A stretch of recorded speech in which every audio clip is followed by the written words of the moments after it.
In September 1858, a man named Waterman Ormsby climbed aboard a stagecoach in St. Louis, Missouri. He was a newspaper reporter for the New York Herald, and he'd been assigned to ride the entire length of the new Butterfield Overland Mail route from Missouri to San Francisco, 2,800 miles, through territory that most Americans considered uninhabitable. The journey was supposed to take 25 days. Ormsby kept a detailed diary of every mile, and what he recorded wasn't adventure, it wasn't romance, it was suffering. By day 3, he wrote that he hadn't slept more than an hour. By day 7, he was hallucinating from exhaustion. By day 15, crossing the Arizona desert, he was certain he wouldn't survive. But he did survive. And when his articles were published, they revealed something the American public hadn't fully understood. The stagecoach wasn't a comfortable way to travel west. It was an ordeal, a test of endurance that broke grown men and left women weeping at station stops, begging to turn back. And yet, for about 20 years, from the mid-1850s until the Transcontinental Railroad made them obsolete, stagecoach lines were the only way to move mail, money, and people across the vast distances of the American West. This is the story of those lines, the men who drove them, the passengers who endured them, and the network of stations that kept them running across some of the most hostile territory on Earth. Let's begin where every journey began, at the ticket office, where you'd learn exactly what you'd paid for. A ticket on the Butterfield Overland Mail in 1858 cost $200. That's roughly $7,000 in today's money. And for that price, you got a wooden bench inside a leather-curtained wagon that would travel day and night without stopping for 3 to 4 weeks. You did not get a bed. You did not get privacy. You did not get edible food at most stops. What you got was motion, constant, relentless, bone-jarring motion, and the company of 8 other passengers crammed into a space designed for 6. The stagecoaches themselves were marvels of engineering, built by companies like Abbott Downing in Concord, New Hampshire. The Concord coach, as it became known, was the standard. It weighed about 2,500 pounds and was suspended on leather thoroughbraces, thick straps of ox hide that acted like primitive shock absorbers. This gave the coach a distinctive rocking motion that drivers said was like being in a cradle. Passengers described it differently. Mark Twain, who wrote A Stagecoach to Nevada in 1861, said it was like being tossed in a blanket by a dozen strong men. The coach body was painted bright red or yellow with decorative scrollwork. The wheels were reinforced with iron, and the whole thing was pulled by 4 to 6 horses or mules, depending on the terrain. In flat country, horses. In mountains, mules. They were sure-footed and could handle steep grades without panicking.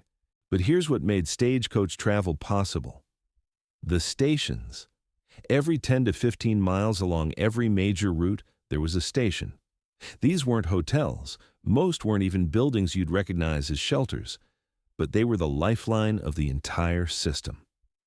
There were 2 types of stations, swing stations and home stations. Swing stations were minimal, just a corral, fresh horses, and maybe a shed. You stopped for 10 minutes. The team was changed. You got back in the coach. That was it. Home stations were more substantial. You might get 30 minutes there. There'd be a building, adobe in the southwest, log in the mountains, sod on the plains. There'd be a station keeper, his family if he had one, and food. The quality of that food varied wildly, but we'll get to that. The station keepers were crucial to the whole operation. They maintained the horses, repaired harnesses, kept the station supplied with grain and water. In hostile territory, they lived in constant danger of attack. Some stations were attacked so frequently that keepers built stone walls and gun ports. Others were simply abandoned after keepers were killed. The work was isolated and grueling. One station keeper in Nevada wrote in his diary, "Another day, no stage, no nothing. Saw a lizard, still alive." That was his entire entry for that day.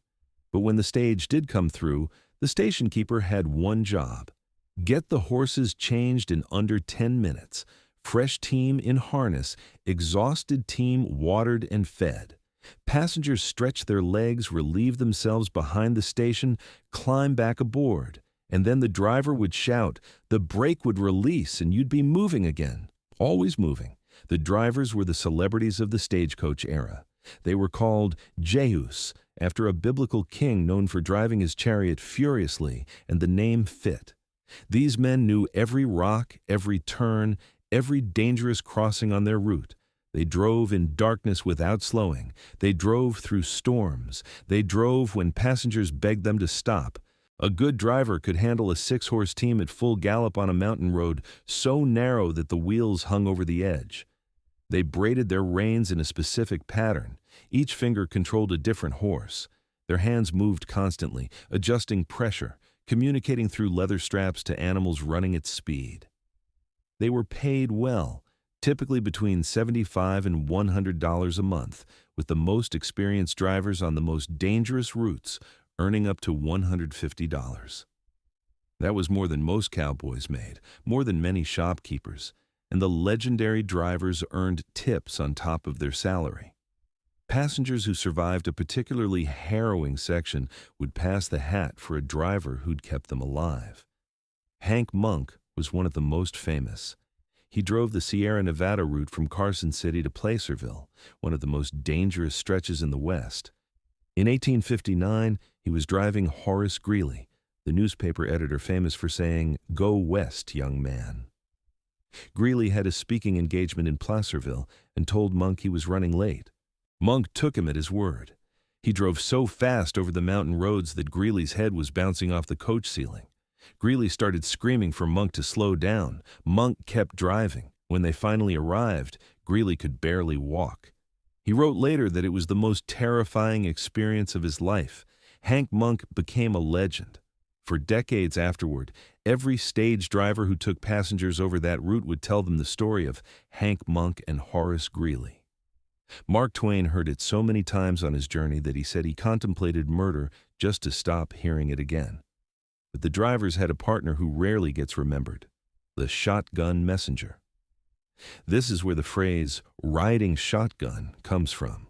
On routes where robberies were common, and by the 1870s, that was most routes in California and Nevada, the stage line employed armed guards who sat beside the driver. Their job was simple: protect the strong box. Every stagecoach carried a heavy iron box bolted under the driver's seat. Inside that box was mail, cash, gold dust, bank drafts, anything valuable being transported. The box was locked, and only the agent at the destination station had the key.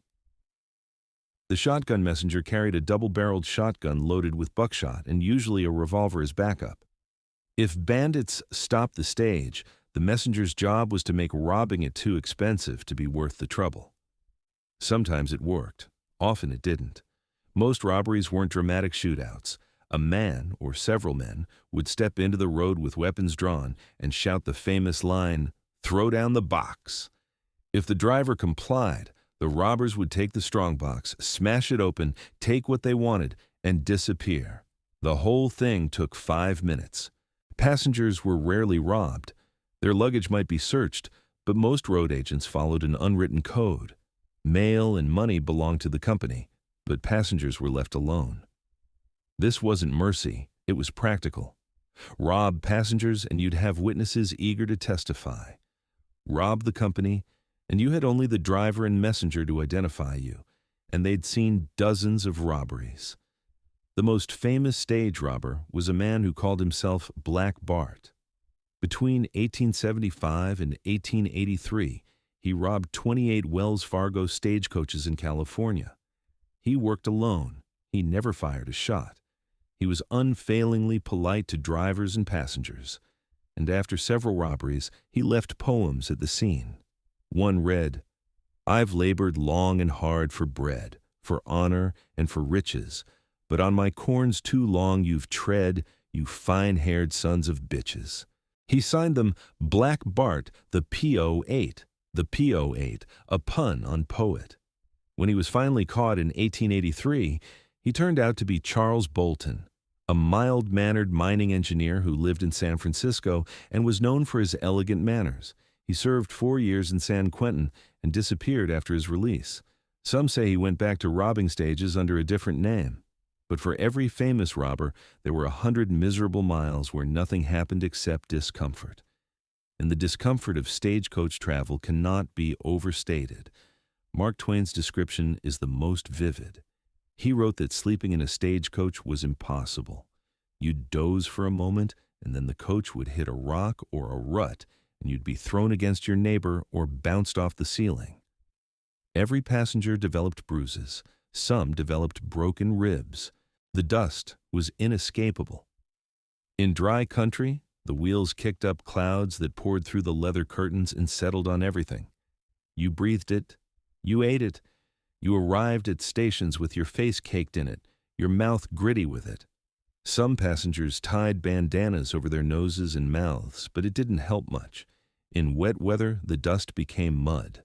The coach would bog down in it, and passengers would be ordered out to walk while the driver coaxed the horses through. Sometimes they'd have to push. Well-dressed businessmen in ruined suits, pushing a stagecoach through knee-deep mud in the middle of nowhere. And then there was the heat. Crossing the southwestern deserts in summer was brutal. Waterman Ormsby described temperatures inside the coach reaching levels where leather started to crack. Passengers would soak cloths in water at station stops and drape them over their heads. The water would evaporate in minutes. At night, temperatures would plunge. You'd go from roasting to freezing in a few hours, and you couldn't sleep anyway, because the coach never stopped moving. Day and night, for weeks, the wheels kept turning. The food at stations was legendary for being terrible. Fried bacon that was mostly grease. Bread that was mostly flour and water, baked until it was hard enough to break teeth. Coffee that was more chicory than coffee. Beans that gave everyone dysentery. One passenger wrote, "The food is uniformly bad, the water worse, and the accommodation for sleeping such that a man might as well lie down in a furrow." At some stations, there was no food at all. The station keeper would tell you there hadn't been a supply wagon in weeks. You'd eat whatever you'd brought with you, or you'd go hungry until the next home station, which might be 6 hours away. But there were exceptions. Some station keepers took pride in their cooking. Some station keepers' wives became famous along the routes for actually edible meals. Passengers would talk about these stations the way people today talk about good restaurants. If you're going through Utah, make sure you stop at Simpson Springs. The woman there makes real biscuits. And despite all this misery, people kept buying tickets. Because for 20 years, the stagecoach was the only option. If you needed to get to California, if you needed to reach a silver strike in Nevada, if you had business in Santa Fe, you got on a stagecoach. The Butterfield Overland Mail, which operated from 1857 to 1861, was the most ambitious. John Butterfield won a government contract to deliver mail from St. Louis to San Francisco in 25 days or less. The route covered 2,800 miles through Missouri, Arkansas, Texas, New Mexico, Arizona, and California. Butterfield established 139 stations along the route. He hired 800 employees, drivers, messengers, station keepers, blacksmiths, stock tenders. He purchased 1,800 horses and mules and 250 coaches. The startup cost was over $1 million, roughly $30 million today. And it worked. The first coach left St. Louis on September 15, 1858, and arrived in San Francisco on October 10th, just under 25 days later, exactly on schedule. The newspapers called it a miracle of organization. But the Butterfield line only operated for 3 years. When the Civil War started in 1861, the route through Texas became impossible to maintain. The line was abandoned, and the mail contract was transferred to the central route through Wyoming, the same route the Pony Express had briefly used. Other lines filled the gaps. Wells Fargo dominated California and Nevada. The Holiday Overland Mail and Express ran the central route until Ben Holiday sold it to Wells Fargo in 1866. Smaller lines connected regional towns to the main routes. By the late 1860s, you could travel by stagecoach from almost any town of significant size to almost any other. The network was vast, the timetables were surprisingly reliable, and passengers hated every mile of it. There was even etiquette for stagecoach travel. Various stage companies published guidelines for passengers, and some newspapers printed advice for travelers. The Omaha Herald published Hints for Plains Travelers in 1877 that included rules like these. Abstinence from liquor is requested, but if you must drink, share the bottle. To do otherwise makes you appear selfish and unneighborly. If the coach should overturn, don't jump out, stay inside. Passengers who jump get crushed by the coach rolling over them. Forbidden topics of discussion: stagecoach robberies and Indian attacks. These topics only make passengers nervous. Don't point out interesting scenery. The driver and other passengers have seen it many times and don't care. Don't lag behind at station stops. The coach will leave without you and you'll be stranded. Don't snore loudly while sleeping or use your fellow passenger's shoulder as a pillow without permission. That last rule suggests that some people actually manage to sleep, though it's hard to imagine how. George Bemis, who rode from Missouri to California in 1858, wrote, "I never knew what sleep was worth until I was deprived of it for 3 weeks." But the human capacity for adaptation is remarkable. By the second week, passengers fell into a kind of exhausted routine. You learned to doze in short bursts. You learned which position caused the least pain. You learned to eat the terrible food without thinking about it. You learned to endure. And occasionally, there were moments of beauty. Sunrises over the prairie, the Sierra Nevada appearing on the horizon after weeks of desert, arriving at a station where the keeper had cold water from a spring. One passenger wrote about crossing Kansas at night. The prairie was entirely dark except for our coach lights and the stars above. I could hear the horses breathing and the creak of the leather. For a moment, I forgot how miserable I was and felt something close to peace. But those moments were rare. Mostly it was just hard. The women passengers especially suffered. Victorian clothing wasn't designed for stagecoach travel. Long dresses, corsets, layers of petticoats, all of it became a prison inside the cramped coach. Some women wrote about the humiliation of trying to maintain modesty while climbing in and out of the coach, while sleeping upright against strange men, while using the facilities behind stations that offered no privacy. And yet women traveled, wives joining husbands in California, teachers heading to frontier schools, women seeking opportunity or fleeing scandal, or simply wanting to see what lay beyond the Mississippi. They endured the same misery as the men, often with fewer complaints recorded. Sarah Royce traveled by stagecoach to California in the 1850s and wrote about the experience. The perpetual jolting made rest impossible. At stations, I would stumble out so stiff I could barely walk, only to climb back in moments later. I learned that the human body can endure far more than the mind believes possible. By the mid-1870s, the stagecoach era was ending. The Transcontinental Railroad had been completed in 1869, and rail lines were spreading like spiderwebs across the West. You could travel from Omaha to Sacramento in 4 days by train, 4 days, in a cushioned seat, with dining cars and sleeping berths. The stagecoach couldn't compete with that. The major routes closed first, then the secondary routes. By 1880, stagecoaches served only remote areas where tracks hadn't been laid yet. By 1890, they were almost entirely gone. The stations were abandoned. Some were torn down for lumber. Others just collapsed slowly into the landscape. A few were preserved, turned into museums or historical markers. You can still visit the ruins of some Butterfield stations in Arizona and New Mexico.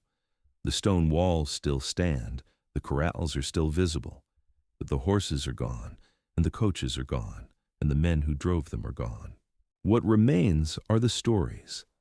Waterman Ormsby's diary, published in 1858, describing every awful mile. Mark Twain's Roughing It, turning his misery into humor. The letters of passengers who survived the journey and wrote home about it. And what those stories tell us is this: the stagecoach era was brief, brutal, and absolutely essential. For 20 years before the railroad, the stagecoach was the thread that connected the East to the West. It carried mail that kept families connected across impossible distances. It carried money that funded mining booms and built cities. It carried people who were willing to endure almost anything to reach their destination. The drivers knew every rock on their routes. The station keepers kept the system running from tiny outposts in the middle of nowhere. The passengers gritted their teeth and endured, and together they kept the West moving at 5 miles per hour. The speed of a walking horse, the speed of progress before the railroad changed everything. Today, we drive those same routes in air-conditioned cars, covering in 2 hours what took stagecoach passengers 2 weeks. We complain if our seat isn't comfortable enough. We stop whenever we want. We have food, water, bathrooms, rest stops.